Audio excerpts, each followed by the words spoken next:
वो कहते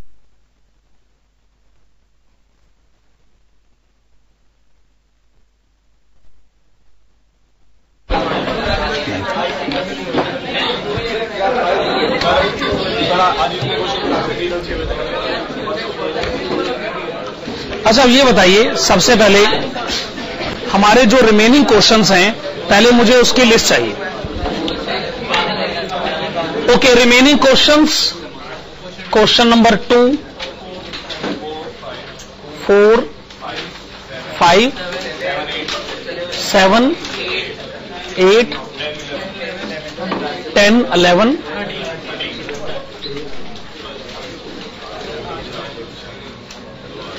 ठीक है।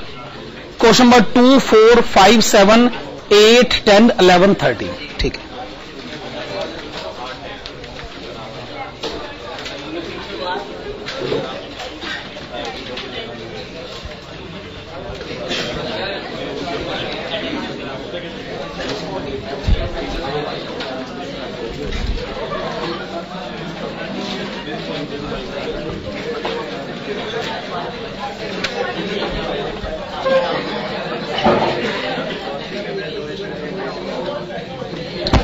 Please come to question number 4। Question number 4 पर आइएगा, page number 209। Question number 4, page number 209। From the following details compute capital employed in vertical form showing as much details of working capital as possible. Okay, year 2010, year 2011 की details आपके पास हैं। एक current ratio, एक liquid ratio, दूसरा fixed asset to proprietary funds, bank overdraft, working capital. Comment on utilization of funds in 2011 as compared to the year 2010। आप heading डालेगा, computation of capital employed, computation of capital employed in vertical form.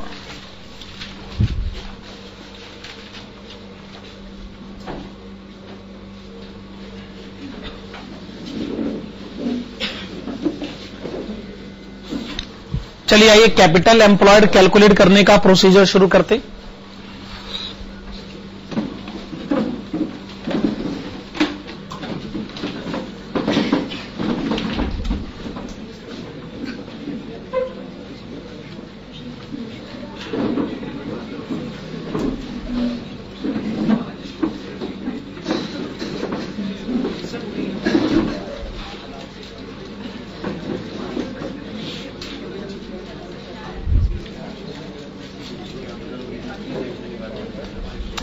Particulars year 2010, year 2011।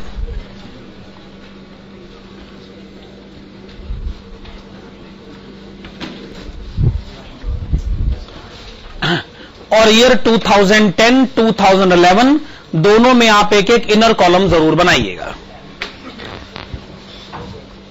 Particulars year 2010, year 2011 दोनों में आके एक inner column जरूर बनाइएगा। तो question कहता है कि आप कैलकुलेट करें कैपिटल एम्प्लॉयड।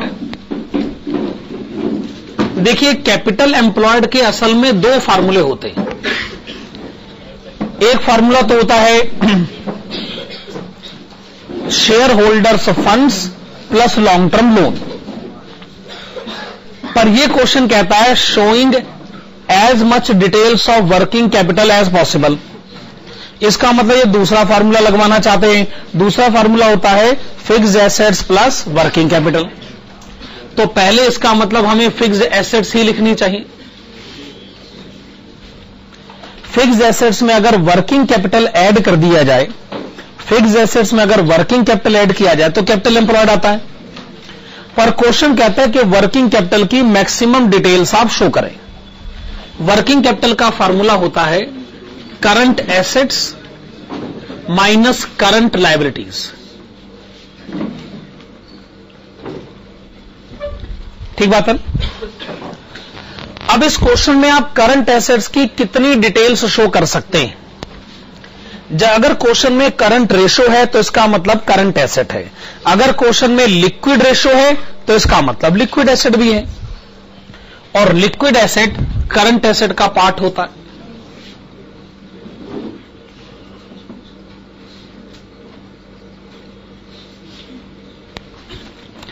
अच्छा, अगर लिक्विड एसेट करंट एसेट का हिस्सा है तो लिक्विड एसेट के अलावा जो एसेट है उसको मैं क्या कह सकता हूं? स्टॉक या फिर इन्वेंट्री। तो ये करंट एसेट्स की डिटेल्स हो जाएंगी, ठीक है ना। अच्छा, अगर करंट एसेट्स की डिटेल्स हैं तो करंट लायबिलिटीज की भी डिटेल्स होनी चाहिए।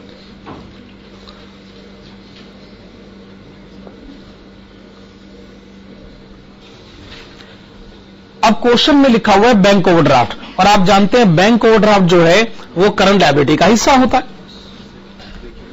लेकिन बैंक ओवरड्राफ्ट के अलावा क्या है? तो हम कुछ एज्यूम कर लें, क्रेडिटर्स मान लें। सबसे बड़ी करंट लायबिलिटी तो क्रेडिटर्स ही होता है। तो एक करंट लायबिलिटी है क्रेडिटर्स और दूसरी करंट लायबिलिटी है बैंक ओवरड्राफ्ट।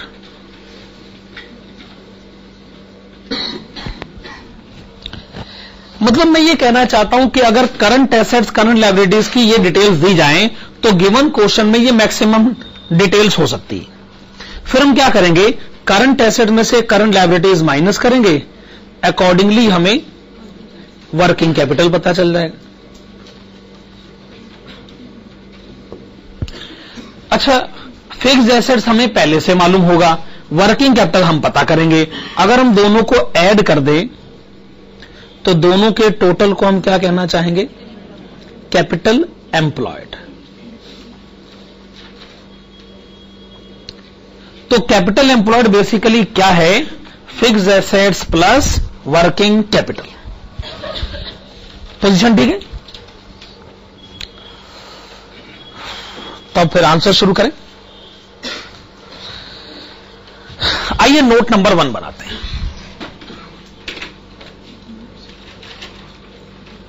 देखिए, जो नोट नंबर 1 है वो मैं बनाना चाहूंगा फिक्स्ड एसेट्स के कंटेक्स्ट में।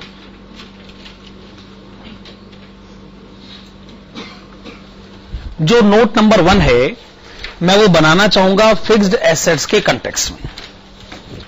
तो क्वेश्चन में कोई इंफॉर्मेशन होनी चाहिए जो फिक्स्ड एसेट्स के कंटेक्स्ट में क्वेश्चन में गिवन हो। देखिए, आपको जो रेशो दे रखी है उस रेशो का नाम है fixed asset to proprietary fund. Okay,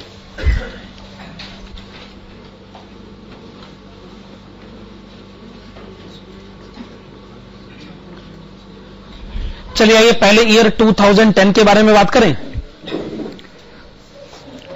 अच्छा, जब आप कहते हैं fixed asset to proprietary fund, क्या आप कहना चाहते हैं fixed assets divided by share holders funds?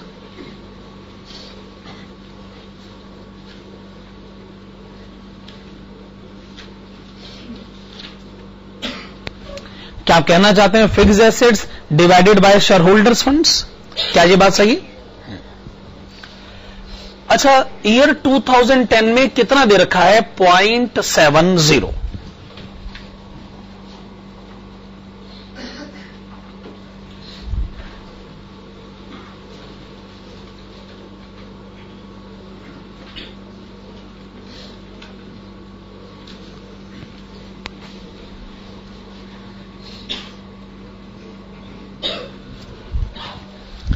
हाँ जी, ये जो आपने शेयर होल्डर्स फंड्स लिखा है, मैं शेयर होल्डर्स फंड्स के बदले लिखना चाहूंगा कैपिटल एम्प्लॉयड।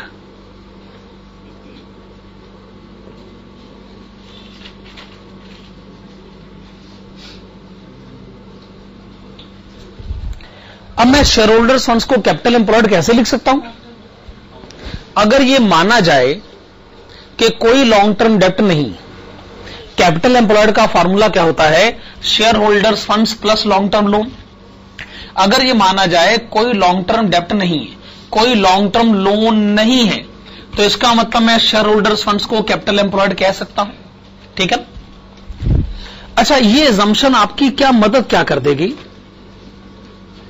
कि जो डिनोमिनेटर में कैपिटल एम्प्लॉयड आपने लिखा है, उस कैपिटल एम्प्लॉयड के बदले हम लिख सकते हैं fixed assets plus working capital.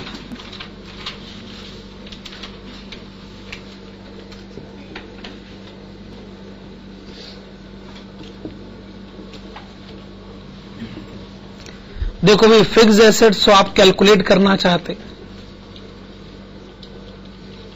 क्या क्वेश्चन में वर्किंग कैपिटल आपको दे रखा है?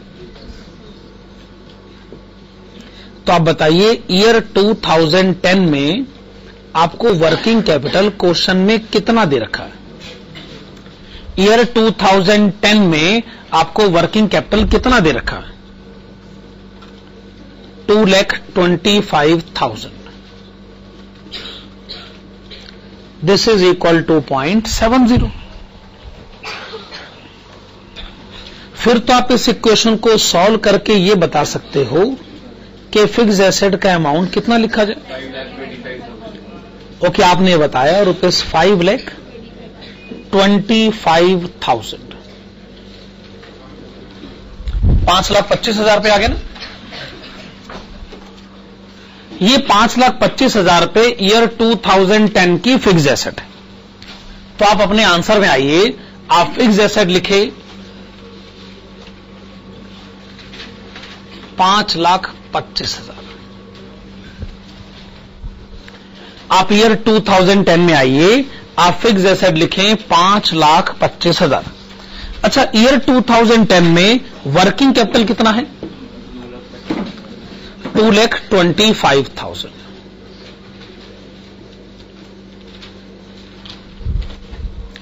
Fixed asset 5,25,000, working capital 2,25,000। क्या मुझे इन दोनों का टोटल बताएंगे? 7,50,000, 7.5 लाख रुपए।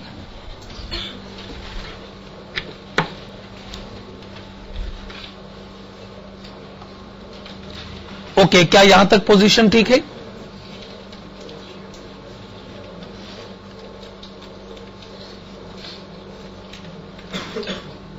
हां जी। जैसे आपने ईयर 2010 के लिए फिक्स एसेट कैलकुलेट किया है, आप इन्हीं लाइंस पर ईयर 2011 के लिए भी कैलकुलेट कर सकते हैं। इन्हीं लाइंस पर सेम कैलकुलेशन। आप देखिएगा, ईयर 2011 में यही रेशो आपको कितनी दे रखी है? 0.80।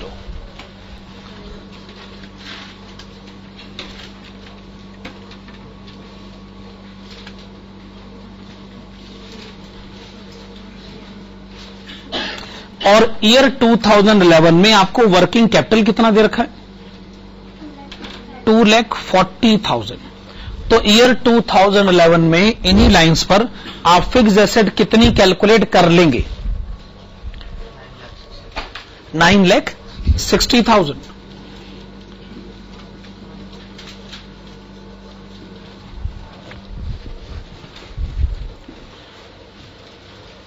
मेरे ख्याल से बड़ा सिंपल सा प्रोसीजर है। तो आपने पता किया है ईयर 2011 में फिक्स एसेट है 9,60,000। तो आप अपने मेन आंसर में आइए, ईयर 2011 में फिक्स एसेट रिकॉर्ड करें 9,60,000।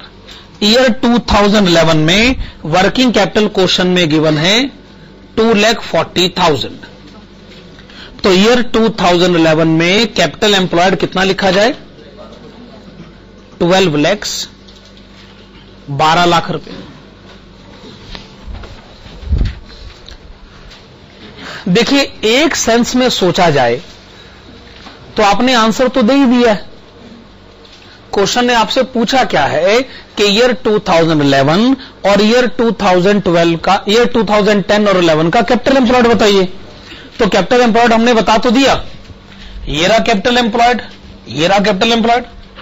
तो एक सेंस में सोचा जाए तो हमने तो आंसर दे दिया, पर क्वेश्चन कहता है वो तो ठीक है, अब आप हमें वर्किंग कैपिटल की डिटेल्स बताइए। क्या ये बात सही है? यानी वर्किंग कैपिटल टोटल में लिखा है, वर्किंग कैपिटल की डिटेल्स अभी नहीं लिखी हुई ना। अब आपकी कैलकुलेशन वर्किंग कैपिटल के कंटेक्स्ट में होनी चाहिए। चलिए नोट नंबर 2 बनाइएगा। आप नोट नंबर 2 के ब्रैकेट में लिखिएगा, नोट नंबर 2 के ब्रैकेट में लिखिएगा current assets and current liabilities.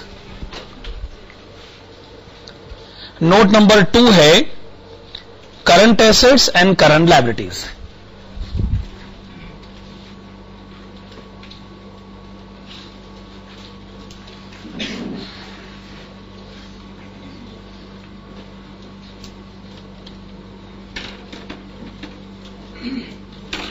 अच्छा, ईयर 2010 में बताइए क्वेश्चन में करंट रेशो कितनी गिवन है?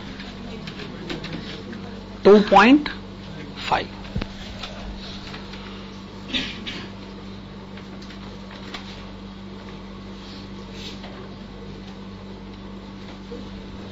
Current assets divided by current liabilities is equal to 2.5। तो करंट एसेट्स कितनी लिखी जा सकती है? 2.50 मल्टीप्लाइड विद करंट लायबिलिटीज। कैसे लिखा जा सकता है? अच्छा, आप ईयर 2010 में क्वेश्चन में वर्किंग कैपिटल गिवन है ₹2,25,000।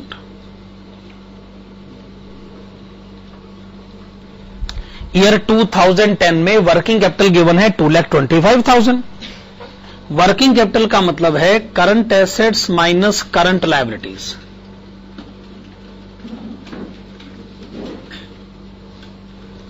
This is 2,25,000।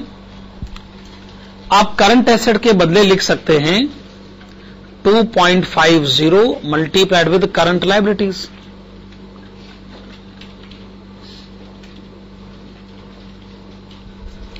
क्या कहते हैं? तो फिर आप मुझे करंट लायबिलिटीज बता सकते हैं? ओके, 1,50,000।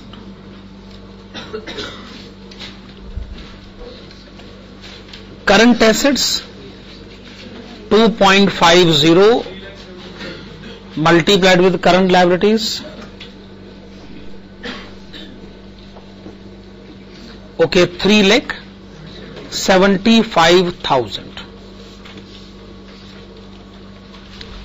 आपने बताया 3,75,000। Okay, year 2011। अच्छा, ईयर 2011 में यही करंट रेशो आपको कितनी गिवन है? 1.8।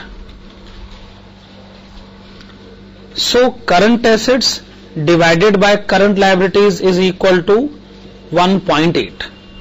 Hence, current asset must be equal to 1.8 times current liabilities.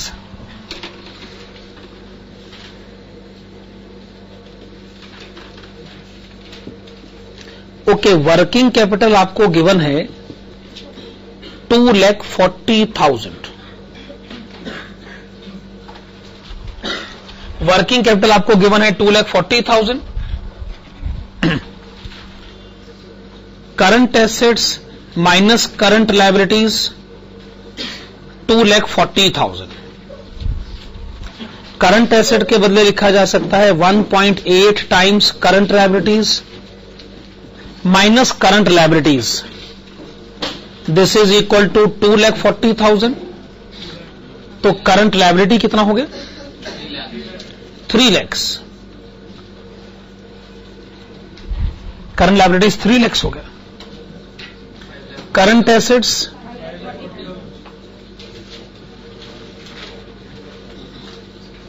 Okay, current assets आपने बताया 5,40,000, 5,40,000 रुपए। चलिए मेन आंसर में आइएगा अपने। पहले ईयर 2010 के बारे में बात करें। ईयर 2010 में करंट एसेट्स हैं 3,75,000।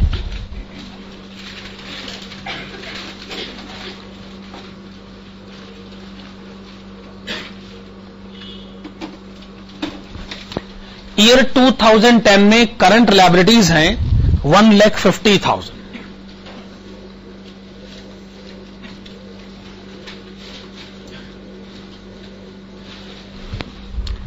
ओके, ईयर 2011 में करंट एसेट्स हैं 5,40,000।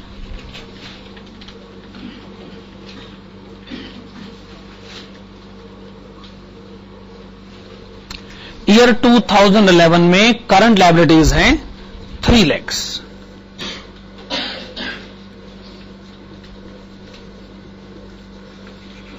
ठीक है। अच्छा, एक जगह क्वेश्चन कहता है कि हम आपको बैंक ओवरड्राफ्ट का अमाउंट बता देते हैं। बैंक ओवरड्राफ्ट ईयर 2010 में है 80,000, 2011 में 1,20,000। 80,000 एंड 1,20,000।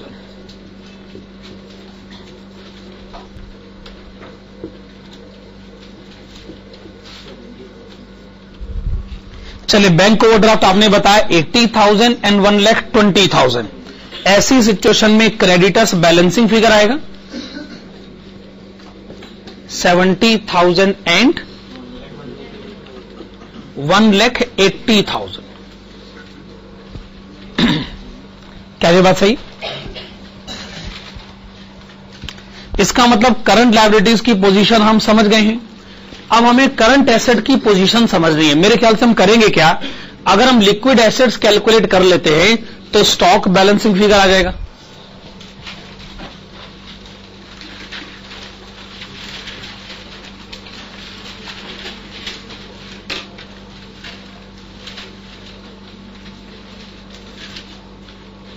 नोट नंबर 3 बनाइएगा, हेडिंग है लिक्विड एसेट्स।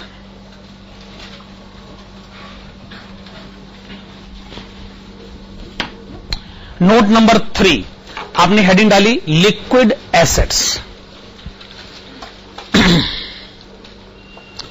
आपको क्वेश्चन में लिक्विड रेशो गिवन है, तो लिक्विड रेशो को फिर हम लोग यूज कर लेते हैं। लिक्विड रेशो कितनी गिवन है ईयर 2010 में? 1.20।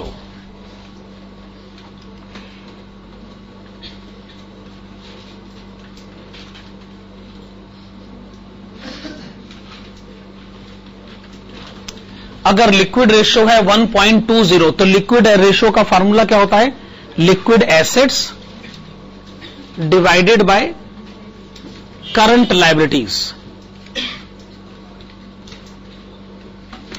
करंट लायबिलिटीज को हम उस तरफ ले जाते हैं तो फार्मूला हो जाएगा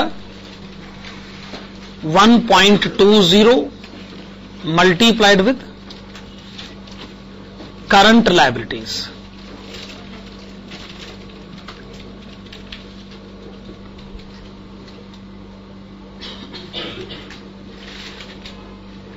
अच्छा, करंट लायबिलिटीज आप यहां से पिक करें, ये रही करंट लायबिलिटीज 1,50,000। तो कितनी लिक्विड एसेट्स हो गई? 1,80,000।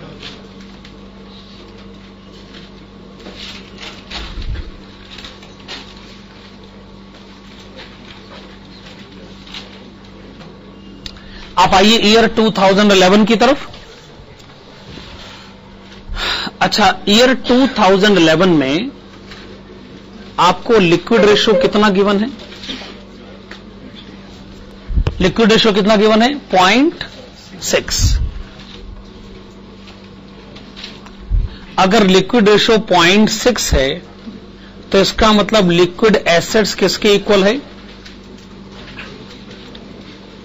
0.6 multiplied with current liabilities. Current liabilities कितनी है? 3 लाख रुपए। तो लिक्विड एसेट्स आपके हिसाब से कितना हो गया? 1,80,000, 1,80,000 रुपए। आइए लिक्विड एसेट्स हम रिकॉर्ड करें 1,80,000।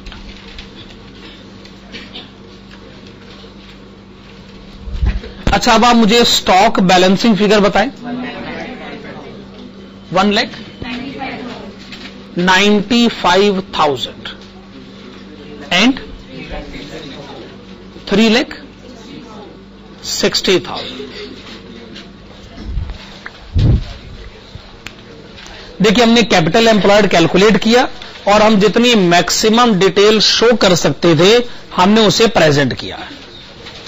क्वेश्चन कहता है काम और करिएगा, लास्ट में लिखा ना comment on utilization of funds in the year 2011 as compared to the year 2010।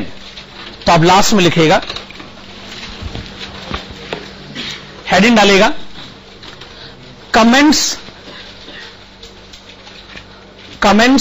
on utilization of funds,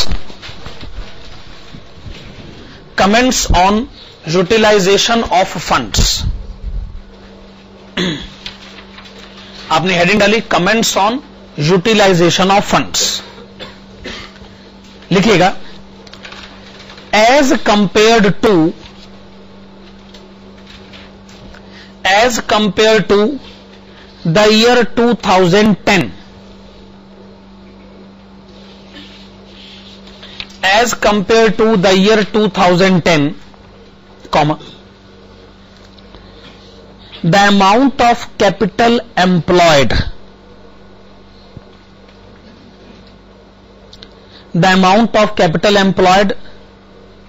has been increased by,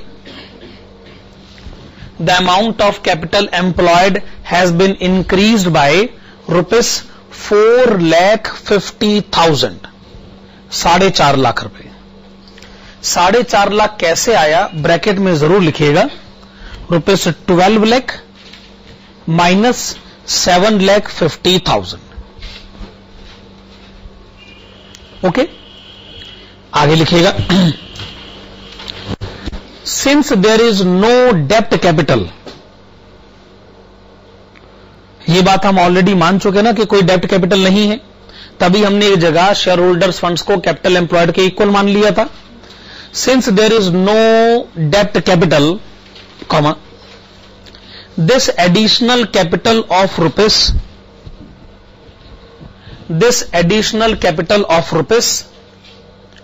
4,50,000, this additional capital of rupees 4,50,000 must have been financed by issue of new equity shares, must have been financed by issue of new equity shares। आपने जरूर नए equity share issue करे होंगे तभी आपकी जेब में ये 4.5 लाख रुपए आए। आगे लिखेगा this additional capital of rupees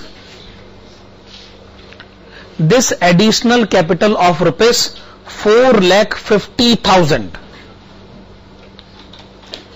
this additional capital of rupees 4,50,000 is being utilized in the following manner। This additional capital of rupees 4,50,000 is being utilized in the following manner। Number one,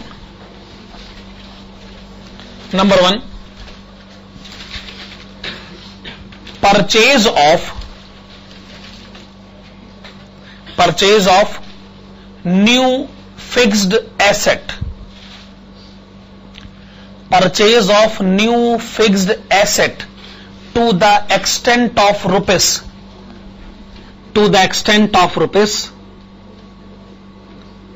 4,35,000,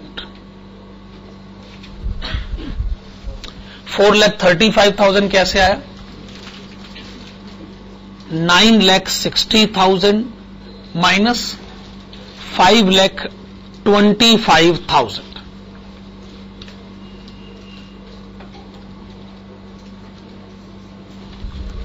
इसका मतलब जो 4.5 लाख रुपए का additional capital है उसका लगभग सारा ही हिस्सा, 4,35,000 को मैं लगभग सारा हिस्सा कह सकता हूं, वो लगभग सारा ही हिस्सा नई फिक्स्ड एसेट को खरीदने में खर्च किया गया है। एंड नंबर 2, नंबर 2 लिखेगा addition of working capital.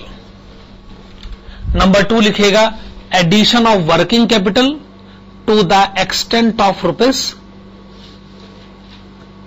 Addition of working capital to the extent of rupees 15,000, 15,000 रुपए।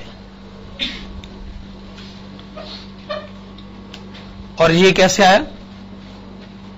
नया वर्किंग कैपिटल है 2,40,000 रुपए, पुराना वर्किंग कैपिटल था 2,25,000 रुपए। तो बात अपने आप में क्लियर कट है। 4.5 लाख का नया कैपिटल है, उसमें से 4,35,000 फिक्स एसेट को खरीदने में खर्च हुआ है और 15,000 रुपए वर्किंग कैपिटल को बढ़ाने में खर्च हुआ है। क्या ये बात अपने आप में सही? क्वेश्चन नंबर 4 का आंसर हो गया हमारी तरफ से। हां जी, अब आप आइएगा क्वेश्चन नंबर 2 की तरफ। चलिए क्वेश्चन नंबर 2 पढ़िएगा। Please see question number 2। Question number 2 में आप देखेंगे कि आपको ट्रेडिंग और प्रॉफिट एंड लॉस अकाउंट की इंफॉर्मेशन गिवन है for the year ended on 31 मार्च 2009। उसमें कुछ इंफॉर्मेशन है और कुछ इंफॉर्मेशन मिसिंग है। और आप देखेंगे कि आपको नीचे बैलेंस शीट की डिटेल्स भी दे रखी है, उसमें भी कुछ इंफॉर्मेशन है और कुछ इंफॉर्मेशन मिसिंग है। और क्वेश्चन में कुछ डिटेल्स और भी दे रखी, आप उन डिटेल्स को भी पढ़िए, आप इस पूरे क्वेश्चन को एक बार पढ़ लीजिए।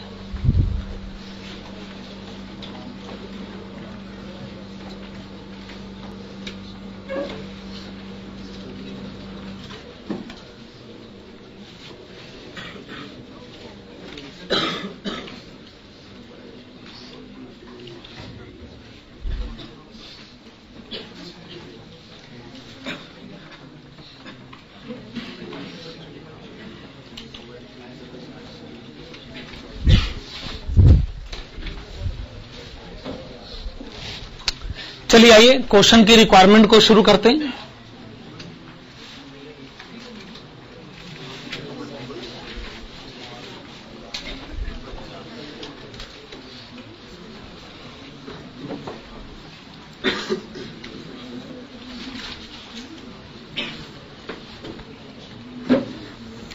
Okay, trading and profit and loss account for the year ended on 31 मार्च 2009।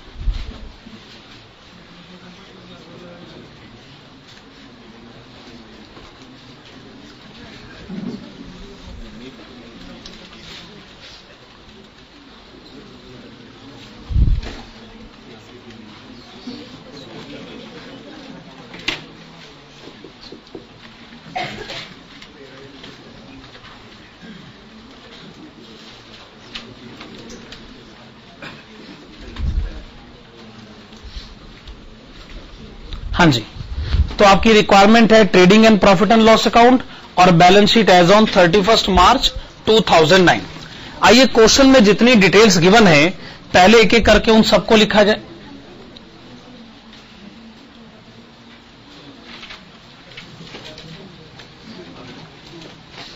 अच्छा, ओपनिंग स्टॉक आपको कितना गिवन है? 3,50,000। परचेजेस का अमाउंट क्वेश्चन में गिवन नहीं है।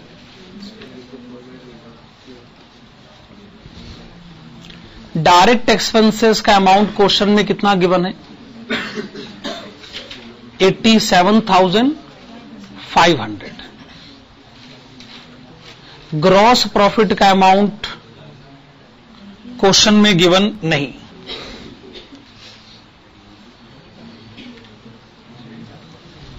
क्रेडिट साइड पर एक सेल्स है और एक क्लोजिंग स्टॉक है और दोनों ही अमाउंट क्वेश्चन में गिवन नहीं है।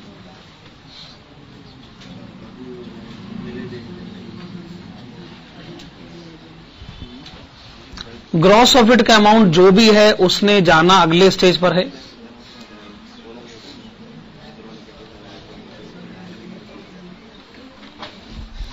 फिर उसके बाद क्रेडिट साइड पर एक अदर इनकम लिखी हुई है कमीशन के नाम पर। अच्छा, कमीशन आपको दे रखी है 50,000 रुपए।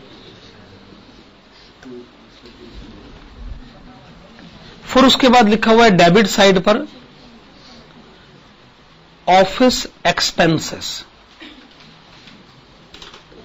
ऑफिस एक्सपेंसेस कितने गिवन है?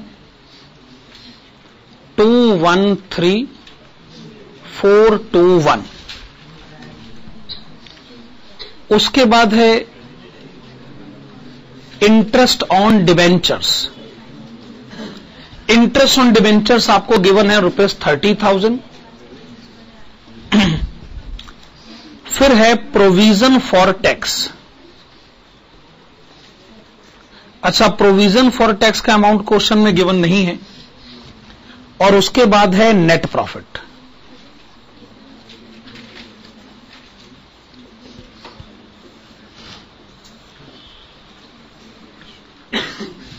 फिर profit and loss appropriation account है। तो पहले हमें उसका बैलेंसिंग फिगर दे रखा है, सॉरी ओपनिंग बैलेंस दे रखा है 70,000।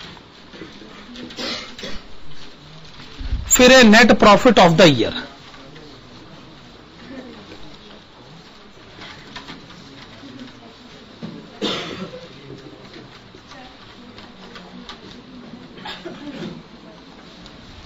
उसके बाद डेबिट साइड पर एक है प्रोपोज्ड डिविडेंड और है ट्रांसफर टू जनरल रिजर्व।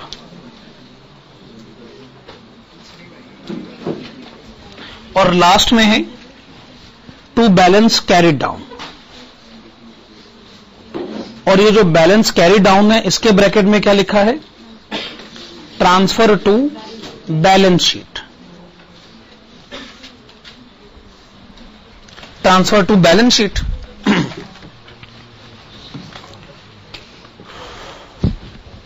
अब आइए हम बैलेंस शीट बनाना शुरू करते हैं।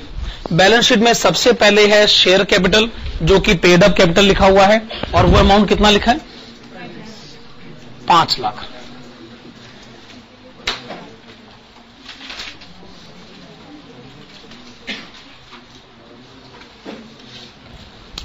अच्छा, उसके बाद लायबिलिटी साइड पर क्या लिखा हुआ है? लायबिलिटी साइड पर क्या लिखा हुआ है? General reserve.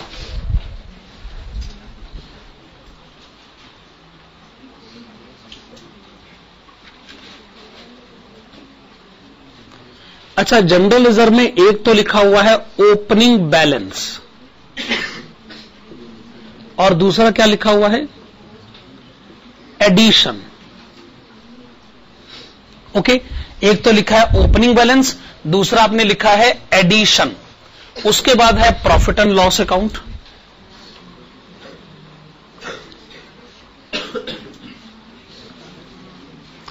अच्छा, प्रॉफिट एंड लॉस अकाउंट के बाद क्या है? 10% debentures. Profit and loss account के बाद है 10% डिबेंचर्स और लायबिलिटी साइड पे लास्ट में क्या है? Current liabilities.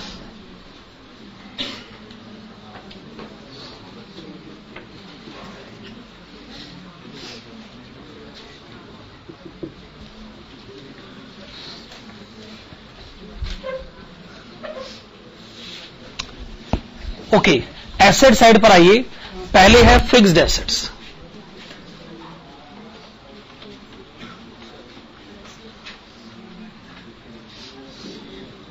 अच्छा, फिक्स्ड एसेट में है plant and machinery 7 lakh.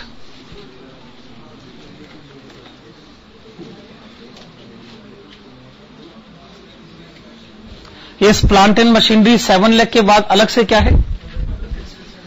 Other fixed assets. उसका अमाउंट क्वेश्चन में गिवन नहीं। फिर आप लिखेंगे करंट एसेट्स। करंट एसेट्स में है stock, debtors and bank.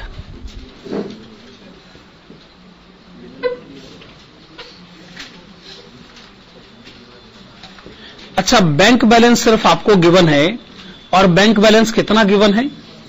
62,500। Bank balance आपको गिवन है 62,500। जितनी क्वेश्चन में गिवन इंफॉर्मेशन है सो आपने लिख ली है, जो इंफॉर्मेशन गिवन नहीं है सो आपको पता करनी है।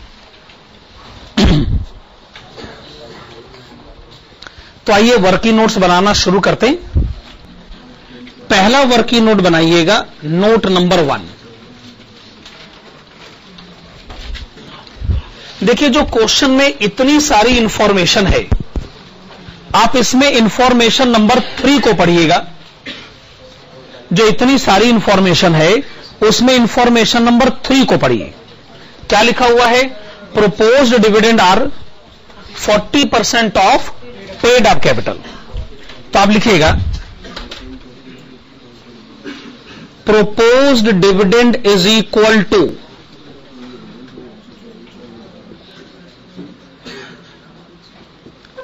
40% of paid up capital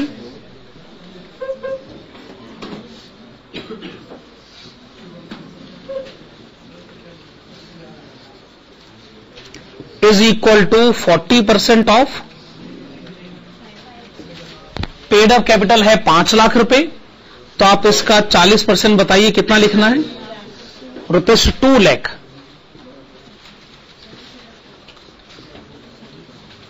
पहला काम आपने प्रपोज डिविडेंड लिखा 2 लाख रुपए। तो प्रपोज डिविडेंड 2 लाख रुपए आप यहां पर रिकॉर्ड करिए। यस, प्रपोज डिविडेंड 2 लाख रुपए आपने यहां पे लिख लिया। प्रपोज डिविडेंड 2 लाख रुपए आपने यहां पे लिख लिए profit and loss appropriation account में।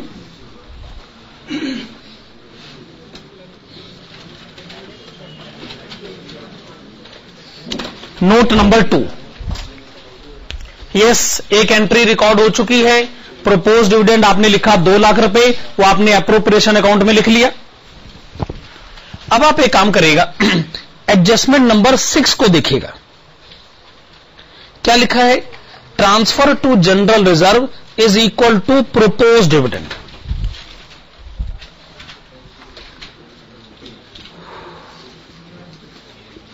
Transfer to general reserve,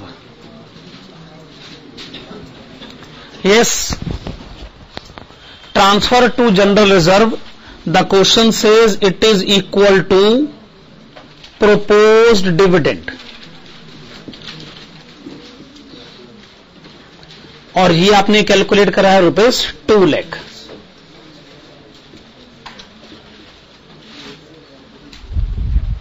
transfer to general reserve is equal to propose dividend, that is ₹2 lakh.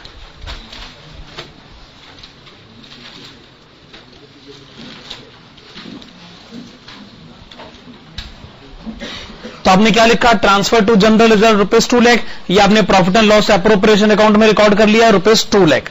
ये 2 लाख रुपए आप एक काम करें, ये जनरल रिजर्व में जो एडिशन है उसमें लिखना चाहेंगे?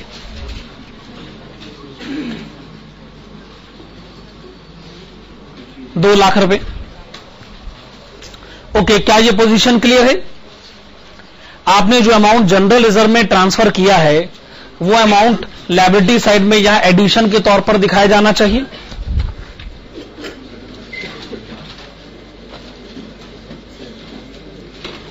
चलिए note number 3, listen, note number 3,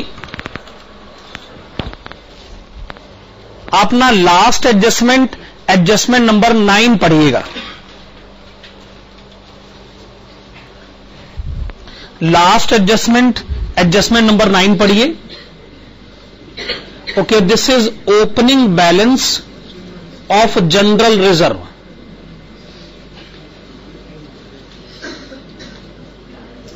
is equal to 2 multiplied with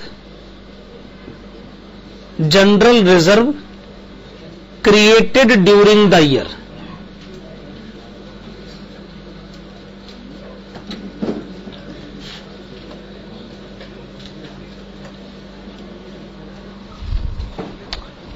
okay, general reserve का ओपनिंग बैलेंस कितना है?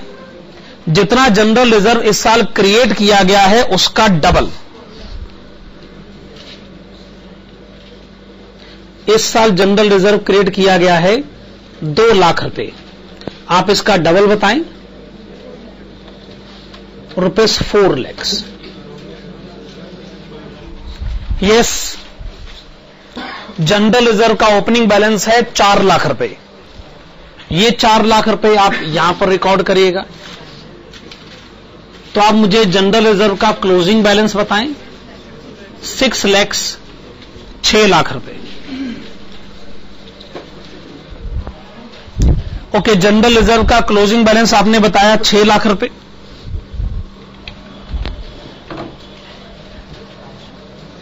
अब आप एक काम करिएगा, एडजस्टमेंट नंबर 7 को पढ़िएगा। एडजस्टमेंट नंबर 7 क्या है? Profit carried forward. ये प्रॉफिट कैरिड फॉरवर्ड से आपका मतलब? Okay, carried forward to balance sheet, transfer to balance sheet.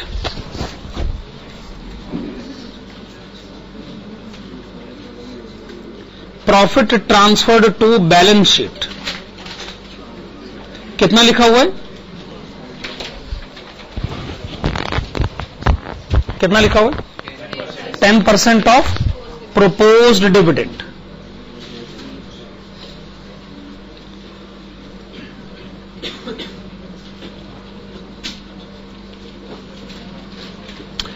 % of proposed dividend, that is 10% of rupees 2 lakhs। तो ये किसके इक्वल हो गया? 20,000 के इक्वल हो गया। देखिए, ये profit and loss appropriation account है। इसका जो क्लोजिंग बैलेंस है, यानी जो प्रॉफिट बैलेंस शीट में ट्रांसफर होगा, वो क्वेश्चन में हमको दे रखा है रुपीज 20,000। और ये 20,000 यहां से लायबिलिटी साइड की तरफ ट्रांसफर हो जाएगा, रुपीज 20,000।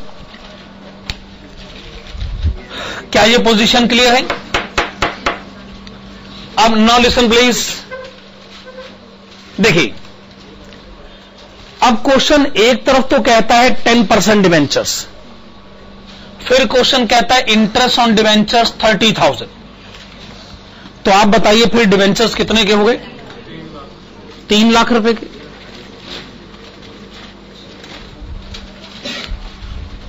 डिवेंचर्स 3 लाख के हुए ना?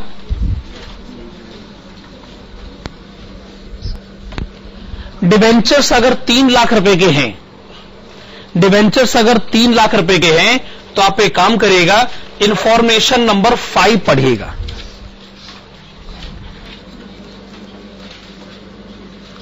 इंफॉर्मेशन नंबर 5 क्या है? Current liabilities to debentures 2:1। अगर ये बात सही है तो करंट लायबिलिटीज कितनी कही जा सकती हैं? 2 मल्टीप्लाइड विद डिवेंचर्स।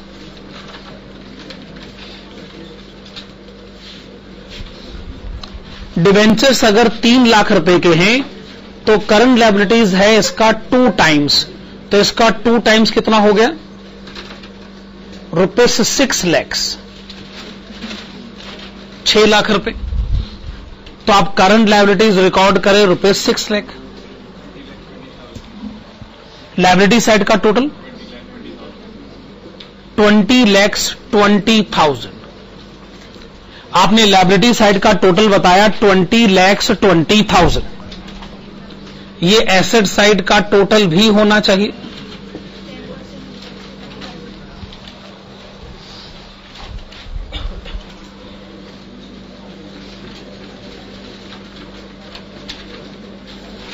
हाँ जी।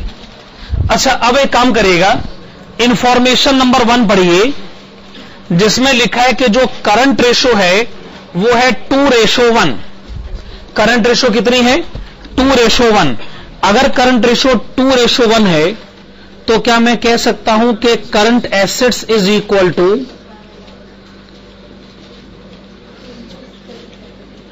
2 मल्टीप्लाइड विद करंट लायबिलिटीज।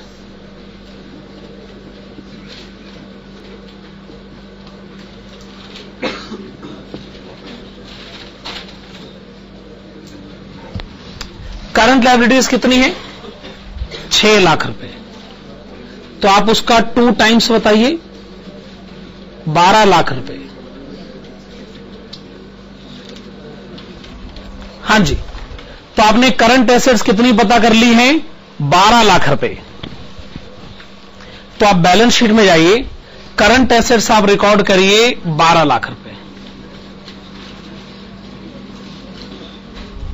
अगर करंट एसेट 12 लाख है तो आपके हिसाब से फिक्स एसेट कितना होना चाहिए? 8,20,000।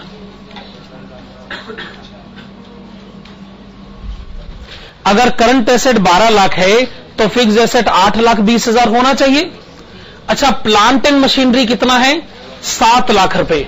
तो अदर फिक्स एसेट्स 1,20,000 रुपए। अगर ध्यान से सोचा जाए तो अब सिर्फ स्टॉक और डेटर्स में से कोई एक पता चल जाए तो दूसरा हम बैलेंस बता देंगे। क्या ये बात सही? तो लगभग बैलेंस शीट बन चुकी है। अब आप एक काम करिएगा, अब आप profit and loss appropriation account में आइए। Net profit of the year बताएंगे 3,50,000। Okay, net profit of the year आपने बताया 3,50,000। ये 3,50,000 आप यहां पर लेके जाइए।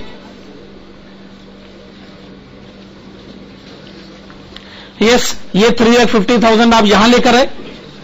अब मुझे किसी तरीके से चाहिए provision for tax.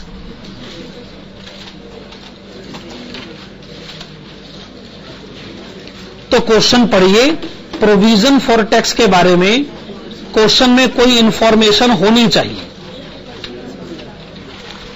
Okay, provision for tax के बारे में क्वेश्चन में कोई इंफॉर्मेशन होनी चाहिए। कितना है? 50% ऑफ प्रॉफिट आफ्टर टैक्स।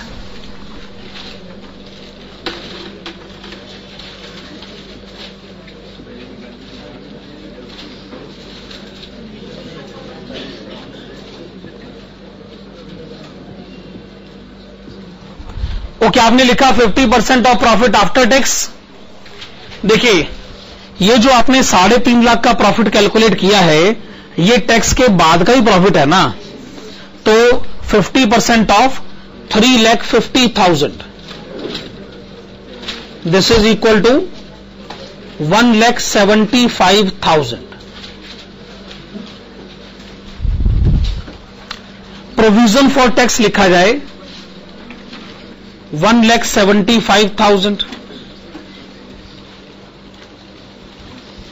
तो फिर आप मुझे ग्रॉस प्रॉफिट बैलेंसिंग फिगर बताएं। 7,18,421। ओके, आपने ग्रॉस प्रॉफिट कैलकुलेट किया 7,18,421। ये ग्रॉस प्रॉफिट का अमाउंट आप यहां लेके जाइए। 7,18,421।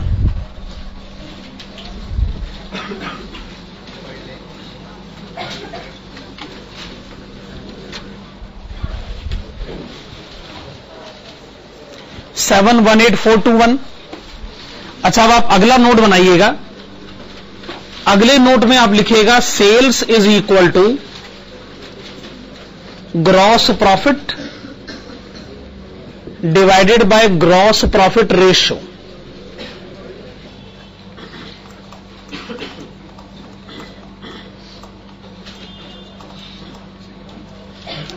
तो आपके हिसाब से स्टॉक टर्नओवर कितना हो गया? 1.5 टाइम्स। स्टॉक टर्नओवर आपके हिसाब से हो गया 1.5 टाइम्स। अब स्टॉक टर्नओवर का खुद का एक फार्मूला होता है, cost of goods sold divided by average stock.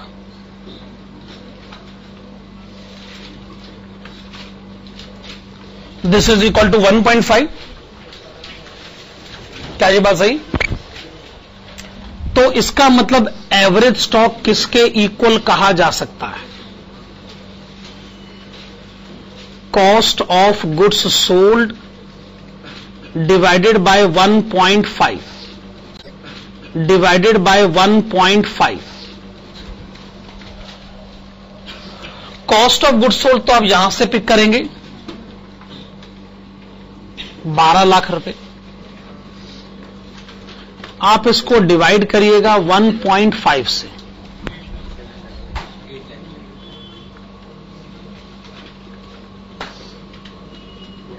So this is equal to ₹8 lakhs। Average stock आपने कैलकुलेट किया 8 लाख रुपए। अच्छा, एवरेज स्टॉक का खुद का मतलब हो गया opening stock plus closing stock divided by 2। This is equal to ₹8 lakhs। Question closing stock के बारे में कहता है कि वो ओपनिंग स्टॉक से 10,000 रुपए ज्यादा है।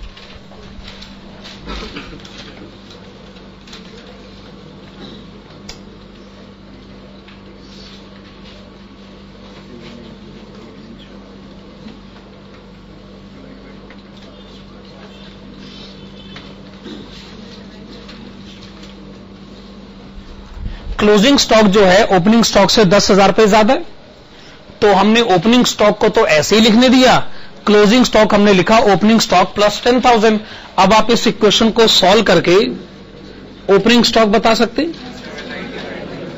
7,95,000, पर क्वेश्चन आपसे क्या जानना चाहता है?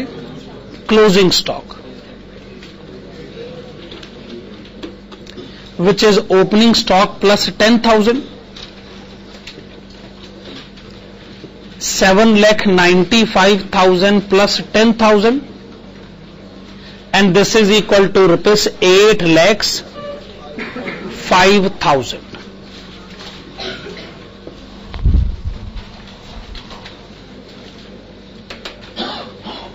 अच्छा, क्वेश्चन की फोर्थ रिक्वायरमेंट क्या है कि आपको क्रेडिटर्स बैलेंस बताना है।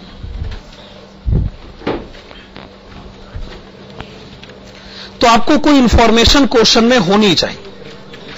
Creditors velocity. अच्छा, क्रेडिटर्स वेलोसिटी आपको कितना गिवन है? 2 months।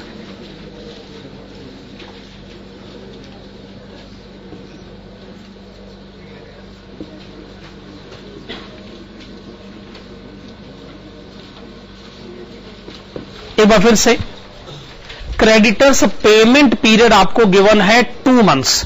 अगर आप क्रेडिटर्स पेमेंट पीरियड जानते हैं तो फिर आप पेबल्स बैलेंस बता सकते हैं।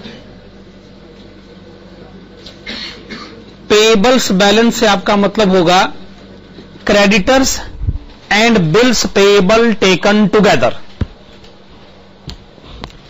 अगर क्रेडिटर पेमेंट पीरियड 2 महीने का है तो पेबल्स बैलेंस किसके इक्वल होना चाहिए?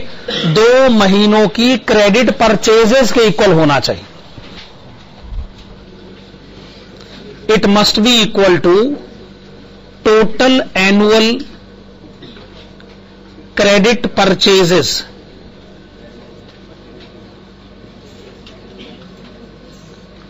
Multiplied with 2 divided by 12। अगर मुझे पूरे साल की परचेज पता चल जाए, मैं उसे 2 महीनों में कन्वर्ट कर दूंगा, तो जो 2 महीनों की परचेजेज होंगी वो होगा पेबल्स बैलेंस। एक बार पेबल्स बैलेंस आ जाए, मैं इसमें से बिल्स पेबल अगर माइनस कर दूं तो मुझे क्रेडिटर्स बैलेंस पता चल जाएगा। अच्छा, मुझे क्रेडिट शब्द पर ज्यादा अहमियत नहीं देनी चाहिए। मैं अगर परचेजेस पता कर लेता हूं तो वही मेरी क्रेडिट परचेजेस है। अब परचेजेस पता कैसे चलेंगी?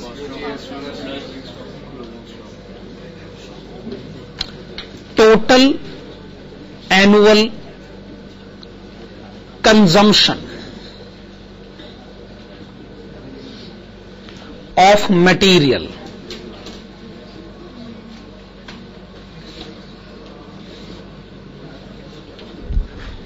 Plus closing stock minus opening stock. अगर मैं पूरे साल का मटेरियल का कंजम्पशन जानता हूं, उसमें अगर क्लोजिंग स्टॉक ऐड किया जाए, ओपनिंग स्टॉक माइनस किया जाए, तो मुझे पूरे साल की परचेजेस पता चलेंगी। पूरे साल की परचेजेस पता चलेंगी तो 2 महीने की परचेज पता चल जाएगी, multiplied with 2 divided by 12।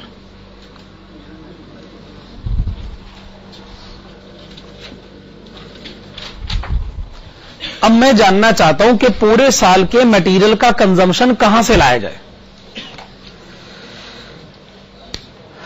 Question में कोई सोर्स नहीं, आपको एक एजम्पशन लेना होगा कि ये जो कॉस्ट ऑफ गुड्स सोल्ड है, ये पूरी तरह मटेरियल कंज्यूम्ड को रिप्रेजेंट करता है। तो आप मटेरियल कंजम्पशन लिखेगा ₹12 लाख।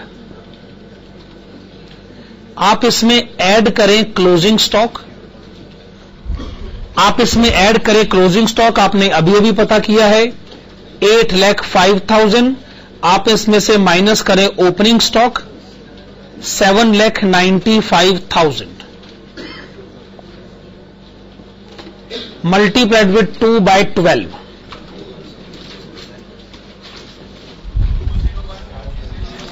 $201,667। यस, आपने पता किया 201,667।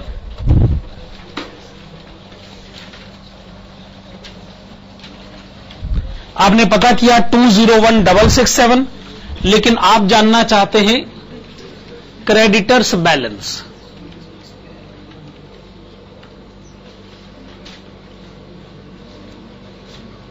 तो आप लिखेगा creditors balance is equal to payables balance minus bills payable. Question पढ़ के बताए, पेबल्स बैलेंस आपने अभी अभी पता किया है 201,667। बिल्स पेएबल क्वेश्चन में कितना दे रखा है? 10,000। डिफरेंस बताएंगे? 191,667। चलिए एक नोट लिखिएगा,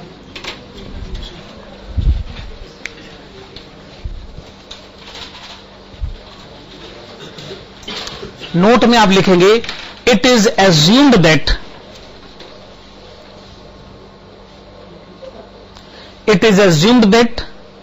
cost of goods sold, it is assumed that cost of goods sold completely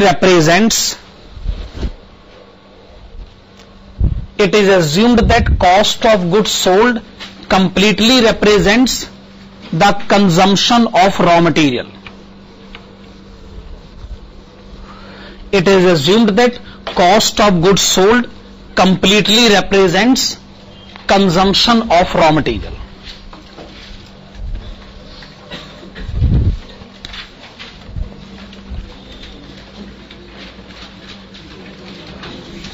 चलिए अब आप पढ़िएगा क्वेश्चन नंबर 10।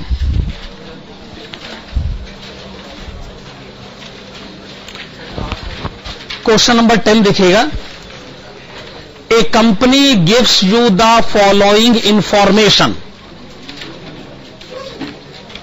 यस, आपके सामने ईयर 1 और ईयर 2 की कुछ डिटेल्स गिवन है। एक है सेल्स, दूसरा है ऑपरेटिंग प्रॉफिट और तीसरा है capital employed. Required give your comments on the basis of DuPont analysis. इसका मतलब क्वेश्चन नंबर 10 का आंसर देने के लिए हमें डुपॉन्ट एनालिसिस को समझना पड़ेगा।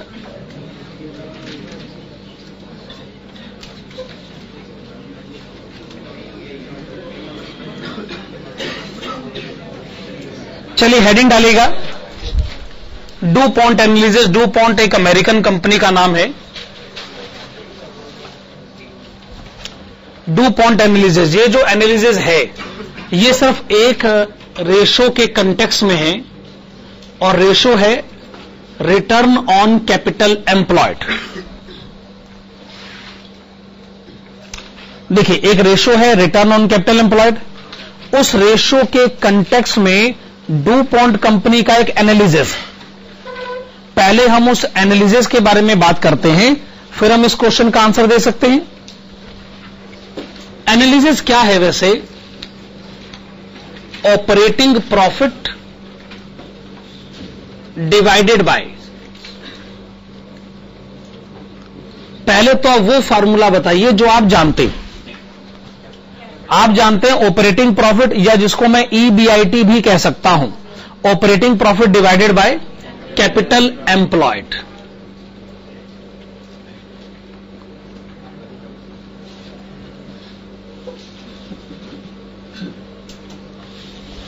अगर आप ये आंसर परसेंटेज में जानना चाहते हैं तो आप इसे 100 से मल्टीप्लाई कर सकते हैं, तो आंसर परसेंटेज में आ जाएगा। ये वो इक्वेशन है जो आप लोग समझते हैं और जानते हैं। आगे की बात ध्यान से सुनेगा। जो इस कंपनी ने एनालिसिस कर रखा है वो क्या है? असल में क्या है कि उन्होंने एक रेशो की दो रेशो बना दी। कैसे? पहली रेशो उन्होंने कही operating profit divided by sales multiplied with, दूसरी रेशो इन्होंने कही sales divided by capital employed. तो ये कोई बहुत ज्यादा मुश्किल प्रेजेंटेशन तो नहीं है, ये बात तो आप मानेंगे, ये कोई बहुत ज्यादा मुश्किल प्रेजेंटेशन तो नहीं है। अच्छा, जो पहली वाली रेशो है operating profit divided by sales, आप इस रेशो को किस नाम से जानते हैं? Operating profit ratio.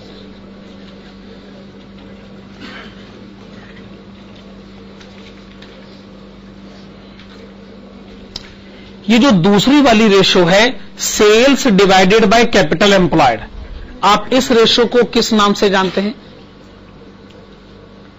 Capital employed turnover ratio.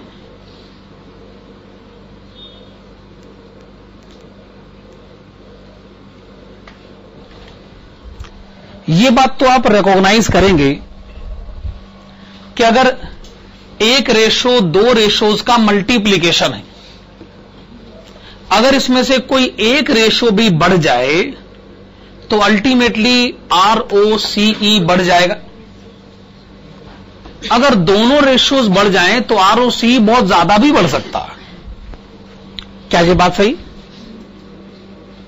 अच्छा, ये जो आपने ऑपरेटिंग प्रॉफिट लिखा है, ऑपरेटिंग प्रॉफिट का मतलब होता है sales minus operating cost.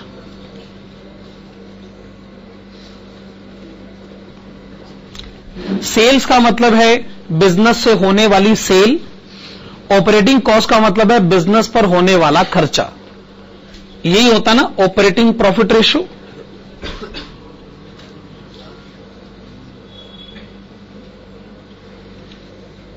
Capital employed को हम लिख सकते हैं fixed assets plus working capital.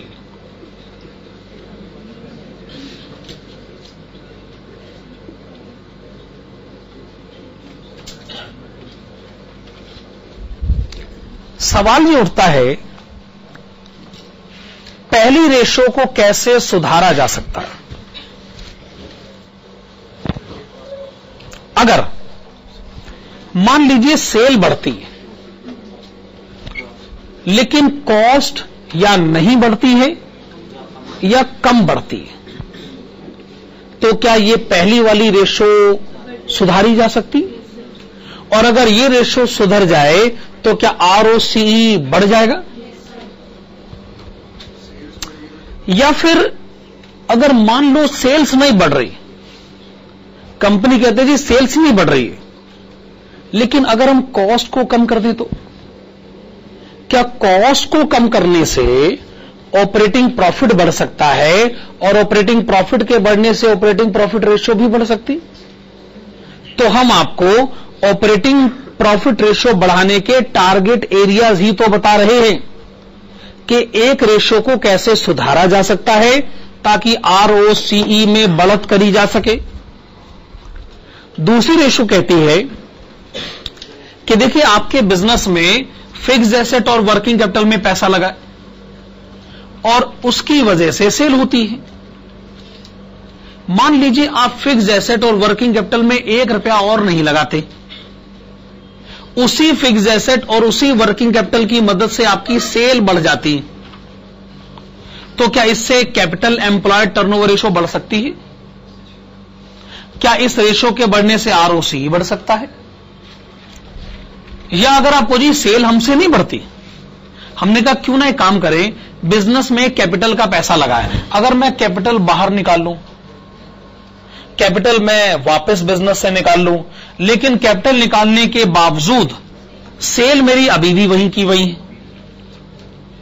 इसका मतलब न्यूमरेटर मेरा वहीं का वहीं है पर डिनोमिनेटर मैंने कम कर दिया, तो क्या इससे दूसरी वाली रेशो को सुधारा जा सकता है? तो मैं आपको अलग अलग रेशोज को सुधारने के अलग अलग ऑप्शंस बता रहा हूं। अगर मैनेजमेंट उन एरियाज को टारगेट करे, कंसंट्रेट करे, तो अल्टीमेटली क्या होगा, मैनेजमेंट ROCE बढ़ाने में कामयाब हो सकता है। आप इसके नीचे लिखिएगा ऑपरेटिंग प्रॉफिट रेशियो, आप लिखिएगा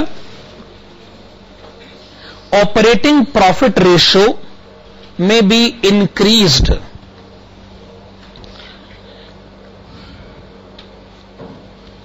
operating profit ratio may be increased by following methods. Okay, operating profit ratio may be increased by following methods. Number 1, increasing sales. Increasing sales without increasing cost. Increasing sales without increasing cost. Sale अगर बढ़ जाए, cost ना बढ़े, तो ये ratio सुधारी जा सकती है। Number 2, decreasing cost. Decreasing cost without decreasing sales. Cost अगर हम कम कर लें लेकिन सेल कम ना होने पाए तो भी इस रेशो को सुधारा जा सकता है। अच्छा, आगे लिखिएगा, ये मैंने आपको ऑपरेटिंग प्रॉफिट रेशो को सुधारने के 2 तरीके बताए, ठीक है ना। आगे लिखिएगा capital employed turnover ratio. 2 ratios हैं। पहली रेशो को सुधारने का तरीका मैं आपको बता चुका हूं, अब मैं दूसरी रेशो को सुधारने का तरीका बता रहा हूं। कैपिटल एम्प्लॉयड टर्नओवर रेशो में be increased. Capital employed turnover ratio में be increased by following 2 methods. Capital employed turnover ratio may be increased by following 2 methods. Number 1, increasing sales. Increasing sales without increasing the capital. Increasing sales without increasing the capital. यानी capital हम नहीं बढ़ाना चाहते पर sale हम बढ़ाना चाहते। And number 2, decreasing capital. Decreasing capital without decreasing sales. Capital हम कम करना चाहते हैं पर हम सेल कम करना नहीं चाहते। अगले पैराग्राफ में लिखिएगा with the help of DuPont analysis. With the help of DuPont analysis, we are able to concentrate with the help of DuPont analysis, we are able to concentrate on target areas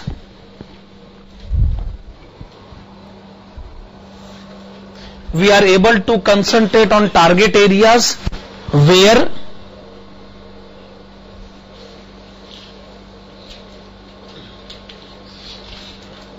we are able to concentrate on target areas where the management must pay attention, where the management must pay attention so that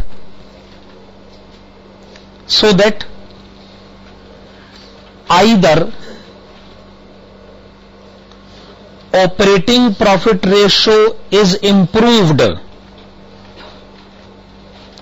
either operating profit ratio is improved or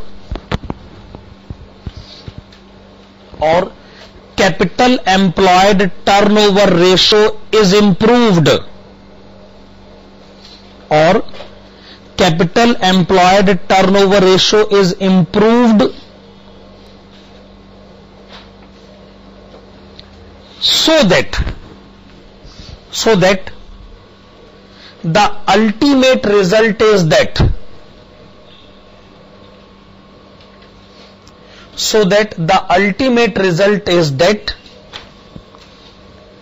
the ROCE यानी return on capital employed is improved, so that ROCE is improved.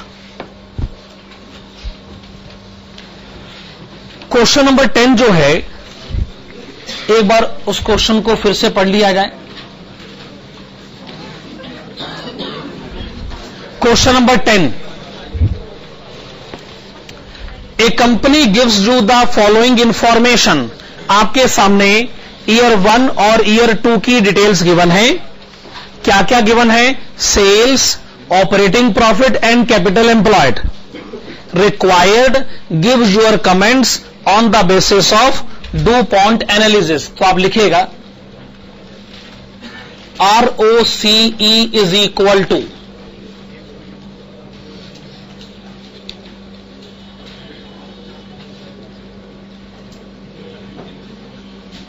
Operating profit divided by sales multiplied with the sales divided by capital employed.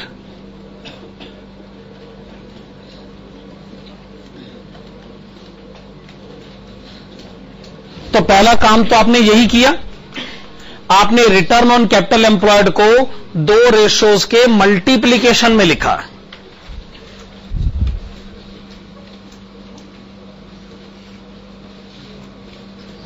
चलिए पहले year 1 के बारे में बात करते. देखिए year 1 में ऑपरेटिंग प्रॉफिट कितना दे रखा है? 2 लाख रुपए. सेल्स कितना दे रखा है? 5 लाख रुपए.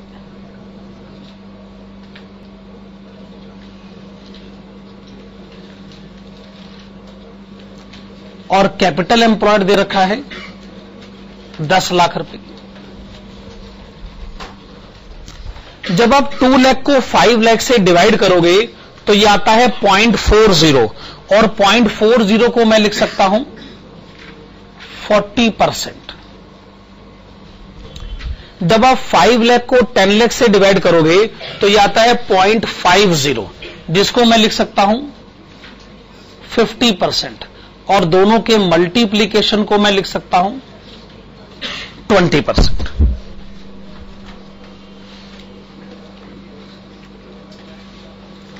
जब हम ईयर 2 के बारे में बात करते हैं तो ईयर 2 में ऑपरेटिंग प्रॉफिट है 3,60,000 रुपए. ईयर 2 में सेल्स है 8 लाख रुपए.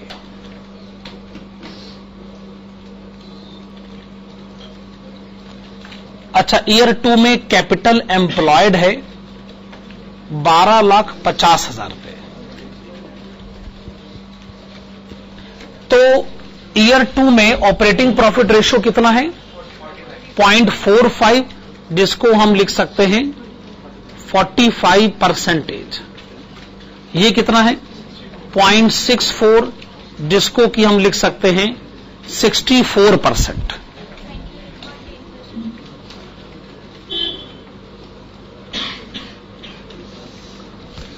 चलिए, आपने बताया 28.8%। आपने लिखा 28.8%। तो ये आपने ROC कैलकुलेट किया है। अब आप एक काम करेगा, आप नीचे लिखेगा analysis.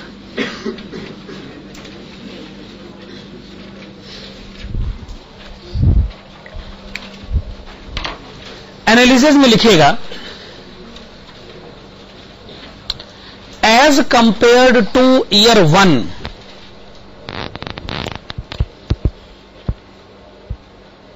as compared to year 1, comma, there is substantial increase. There is a substantial increase in ROCE in year 2. As compared to year 1, there is substantial increase in ROCE in year 2. क्या यह statement valid है कि जो पहले 20% था वो 28.8% हुआ है, तो पहले साल के मुकाबले दूसरे साल ROCE में अच्छा खासा इंक्रीज हुआ है? आप लिखेगा this favourable position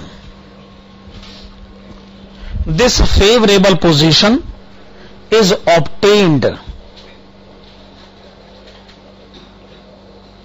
This favorable position is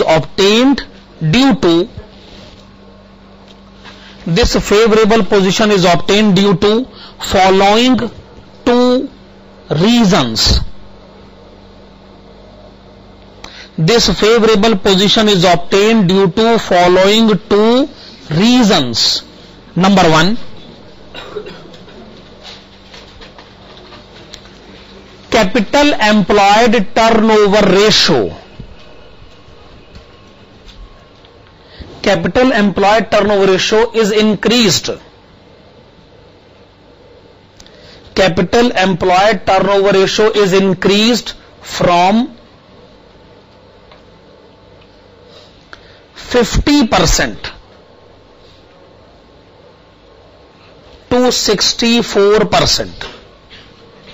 एक बार फिर से, capital employed turnover ratio increase from 50% to 64%। आगे लिखेगा इसी के आगे, अभी पॉइंट नंबर 1 चल रहा है। In year 1 the company was able to achieve the company was able to achieve sales. In year 1, the company was able to achieve sales of 50% of capital employed.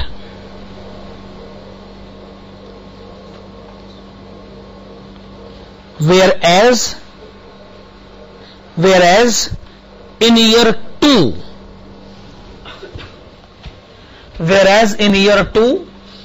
the sales achieved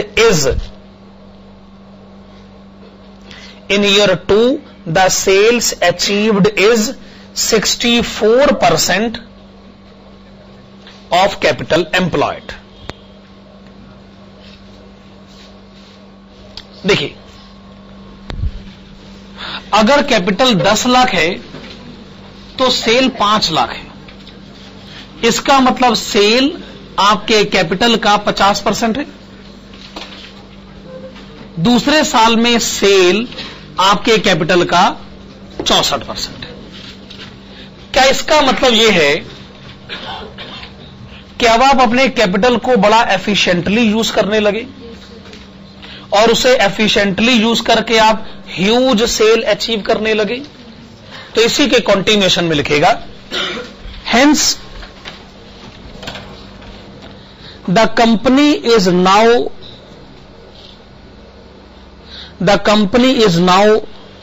making effective utilization of capital.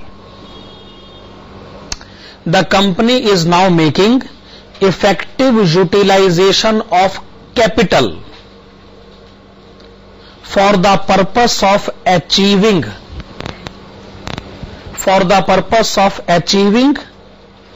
huge amount of sales. चलिए, ये हमने reason number 1 discuss किया. Reason number 1 क्या कहता है कि अब आप कैपिटल को बड़ा अच्छा यूज करने लगे हैं और आपकी सेल अब बहुत ज्यादा होने लगी है. आइए रीजन नंबर 2 लिखते हैं. लिसन प्लीज, इस बात को ध्यान से सुने. देखिए, एक आदमी ने आपकी मदद करी, लेकिन उस मदद की एक हद तय हो गई. किस सेंस में? उसने कहा कि कैपिटल बड़ा अच्छा यूज हमने करवा दिया और हमने आपकी सेल बड़ी ज्यादा करवा दी, पर इस आदमी की मदद यहां आके खत्म हो गई. आप जानते हो कि बढ़ी हुई सेल से ज्यादा हम बढ़े हुए प्रॉफिट में इंटरेस्टेड होते. तो यूं समझ लीजिए, एक आदमी ने आपकी बड़ी मदद करी और उस मदद का रिजल्ट क्या हुआ कि जी सेल बहुत ज्यादा हो गई. प्रॉब्लम यह कि सेल आती तो क्रेडिट साइड पर है. हमने कहा जी पहली मदद खत्म हो गई, सेल बहुत ज्यादा हो गई, अब हमें एक दूसरी मदद चाहिए, हमें प्रॉफिट ज्यादा चाहिए. ठीक है, यह भी एक मदद है कि सेल बहुत ज्यादा हो गई, पर अब हमें दूसरी मदद चाहिए, हमें प्रॉफिट भी ज्यादा करवाना है. क्या ये बात सही है? इसलिए अब हमें रीजन नंबर 2 भी डिस्कस करना पड़ेगा. तो रीजन नंबर 2 लिखेगा, operating profit ratio is also increased. Operating profit ratio is also increased from 40% to 45%. From 40% to 45%. क्या ये बात सही है?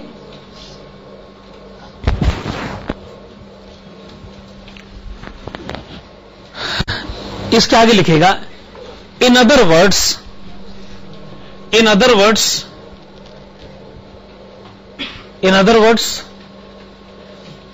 Comma,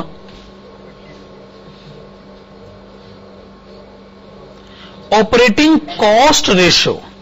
in other words, operating cost ratio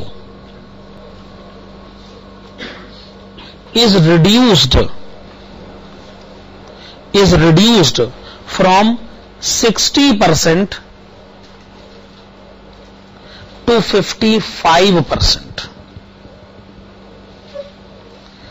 इस बात को ध्यान से समझिए. अगर पहले साल आप 40% प्रॉफिट कमाते हैं, इसका मतलब पहले साल 60% कॉस्ट है. 60% कॉस्ट है तभी तो 40% प्रॉफिट कमाते हो ना.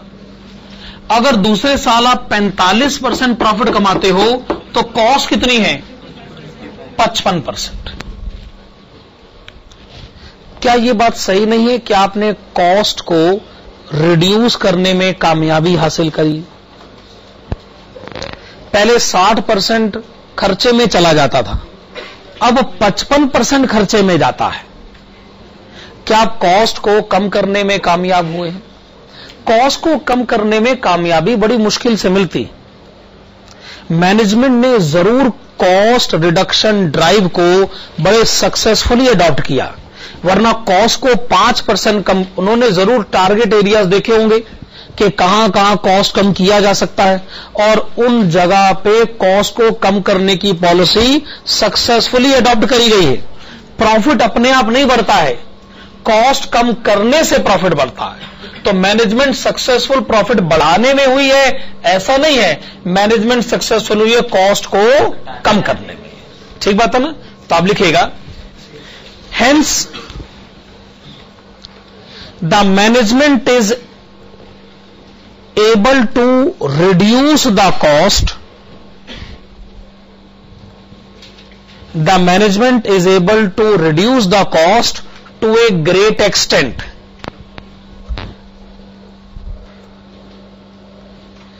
and it has resulted increase in